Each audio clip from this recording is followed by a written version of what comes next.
Iran സംഘർഷം ഇന്റർനെറ്റിനെ തകർക്കുമോ? US, Israel, Iran എന്നിവയ്ക്കിടയിൽ നടന്നുകൊണ്ടിരിക്കുന്ന യുദ്ധം ലോകമെമ്പാടും സാമ്പത്തിക പ്രത്യാഘാതങ്ങൾ സൃഷ്ടിച്ചുകൊണ്ടിരിക്കുന്നു. LPG ലഭ്യതയിലും എണ്ണ വിതരണത്തിലും ഉണ്ടായ തടസ്സങ്ങൾ നമുക്കറിയാം. എന്നാൽ ഇപ്പോൾ വിദഗ്ധർ ഒരു പുതിയതും എന്നാൽ വിനാശകരവുമായ പ്രശ്നത്തെക്കുറിച്ച് മുന്നറിയിപ്പ് നൽകുന്നു. ഹോർമൂസ് കടലിടുക്കിലൂടെ കടന്നുപോകുന്ന ഇന്റർനെറ്റ് കേബിളുകളുടെ ദുർബലത. ഇന്റർനെറ്റ് ഉപഗ്രഹങ്ങളെ മാത്രം ആശ്രയിക്കുന്നില്ല. ആഗോള കണക്ടിവിറ്റിയുടെ നട്ടെല്ല് സമുദ്രതലത്തിൽ സ്ഥാപിച്ചിരിക്കുന്ന സബ്മറൈൻ ഫൈബർ ഒപ്റ്റിക് കേബിൾസുകളാണ്. ഇവ ഭൂഖണ്ഡങ്ങളെ ബന്ധിപ്പിക്കുന്നു. അവ കരയിലെ സെർവറുകളുമായി ബന്ധിപ്പിക്കുന്നു. അവിടെ നിന്നും റെസിഡൻഷ്യൽ, കൊമേഴ്ഷ്യൽ ഉപയോക്താക്കളിലേക്ക് കണക്ഷൻ എത്തിക്കുന്നു. പ്രത്യേക കപ്പലുകളിലാണ് ഈ കേബിളുകൾ സമുദ്രതലത്തിൽ സ്ഥാപിക്കുന്നത്. ഹോർമൂസ് കടലിടുക്ക് ഒരു നിർണായക തന്ത്രപ്രധാന മേഖലയാണ്. ചില ഭാഗങ്ങളിൽ ഇത് വളരെ ആഴം കുറഞ്ഞതാണ്. അതായത് ഏറ്റവും ഇടുങ്ങിയ സ്ഥലത്ത് ഏകദേശം 200 അടി ആഴം മാത്രം. ആഴം കുറഞ്ഞ സ്ഥലങ്ങളിൽ കപ്പലുകളുടെ നങ്കൂരങ്ങളിൽ നിന്നും മത്സ്യബന്ധന പ്രവർത്തനങ്ങളിൽ നിന്നും സംരക്ഷിക്കുന്നതിനായി കേബിളുകൾ കടൽ തട്ടിനടിയിൽ കുഴിച്ചിട്ടുന്നു. നിലവിൽ ഈ കടലിടുക്ക് ഇറാന്റെ നിയന്ത്രണത്തിലാണ്. നിരവധി നിർണായക കടൽ വിരിഞ്ഞ കേബിളുകൾ കടന്നുപോകുന്ന പ്രധാന പാതയാണ് ഈ കടലിടുക്ക്. ഉദാഹരണത്തിന് തെക്ക് കിഴക്കൻ ഏഷ്യ, മിഡിൽ ഈസ്റ്റ്, പടിഞ്ഞാറൻ യൂറോപ്പ് എന്ന കേബിൾ സംവിധാനം 21,700 കിലോമീറ്ററിലധികം നീളത്തിൽ വ്യാപിച്ചു കിടക്കുകയും ഈ മേഖലയിലൂടെ കടന്നുപോവുകയും ചെയ്യുന്നു. ഇന്ത്യയെ ലോകത്തിന്റെ മറ്റു ഭാഗങ്ങളുമായി ബന്ധിപ്പിക്കുന്ന ഗണ്യമായ എണ്ണം കേബിളുകൾ ഈ കടലിടുക്കിലൂടെയാണ് കടന്നുപോകുന്നത്. ഡാഗ്ലസ് മഡോറി പോലുള്ള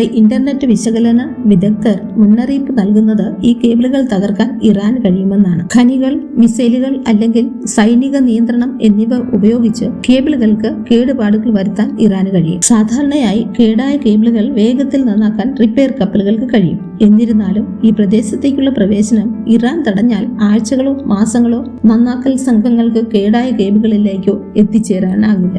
ഹോർമൂസ് കടലിടുക്കിലെ കേബിളുകൾ മുറിക്കപ്പെട്ടാൽ ഇന്ത്യയുടെ മൊത്തം ഇന്റർനെറ്റ് കണക്ടിവിറ്റിയുടെ 1/3 വരെ തടസ്സപ്പെടുമെന്ന് വിദഗ്ധർ കണക്കാക്കപ്പെടുന്നു. എണ്ണ, LPG പ്രതിസന്ധികളിൽ നിന്ന് വ്യത്യസ്തമായി ഇന്റർനെറ്റ് തടസ്സം ആധുനിക സമ്പദ് വ്യവസ്ഥകളിൽ ദുരന്ത ഫലമുണ്ടാക്കും. മുഴുവൻ ആശുപത്രി വ്യവസായവും, വിദ്യാഭ്യാസ മേഖലയും, ബാങ്കിംഗ് സംവിധാനവും, നിർണായക പവർ ഇൻഫ്രാസ്ട്രക്ചറും ഇന്റർനെറ്റിനെ ആശ്രയിച്ചാണ് പ്രവർത്തിക്കുന്നത്.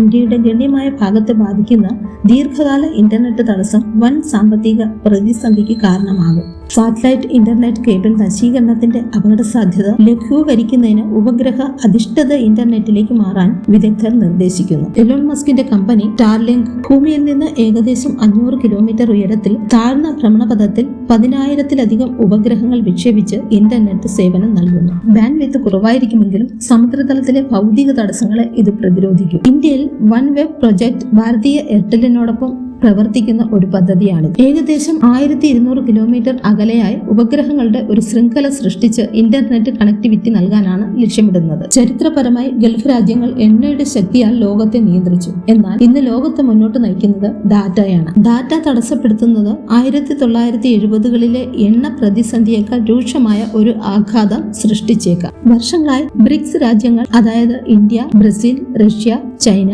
ദക്ഷിണാഫ്രിക്ക എന്നിവ ഉൾപ്പെടെ US-ന്റെയോ യൂറോപ്പിന്റെയോ നിയന്ത്രണത്തിലുള്ള പാതകളെ ആശ്രയിക്കുന്നത് ഒഴിവാക്കാൻ സ്വന്തമായി ബദൽ കേബിൾ സംവിധാനങ്ങൾ സൃഷ്ടിക്കുന്നതിനെ കുറിച്ച് ചർച്ച ചെയ്തിട്ടുണ്ട്. യുദ്ധം എന്നാൽ അതിർത്തികളിൽ പട്ടാളക്കാർ പോരാടുന്നു എന്നാണ് നാം പലപ്പോഴും കരുതുന്നത്. എന്നാൽ എണ്ണ, LPG ക്ഷാമത്തിലൂടെ സാധാരണക്കാരന്റെ ദൈനംദിന ജീവിതത്തെ എങ്ങനെ ഇറാൻ സംഘർഷം തകർക്കുന്നുവെന്ന് കാണിച്ചു തന്നു.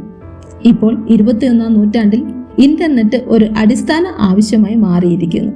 അതിന് ശക്തി പകരുന്ന ഭൗതിക അടിസ്ഥാന സൗകര്യങ്ങളെ ലക്ഷ്യമിട്ട് അതിനെ ഒരു ആയുധമായി ഉപയോഗിക്കാനുള്ള സാധ്യത യഥാർത്ഥവും നിലവിലുള്ളതുമായ അപകടവുമാണ്. ഇറാൻ ഈ നടപടി സ്വീകരിക്കുമോ എന്നറിയില്ലെങ്കിലും ഈ ഭീഷണി ഇന്ത്യയെ പോലുള്ള രാജ്യങ്ങൾക്ക് പ്രതിരോധ ശേഷിയുള്ള ബദൽ സംവിധാനങ്ങൾ നിർമ്മിക്കേണ്ടതിന്റെ ആവശ്യം വ്യക്തമാണ്. ഈ പ്രതിസന്ധിയെക്കുറിച്ച് നിങ്ങളുടെ അഭിപ്രായം എന്താണ്? കമന്റ് ബോക്സിൽ അറിയിക്കൂ.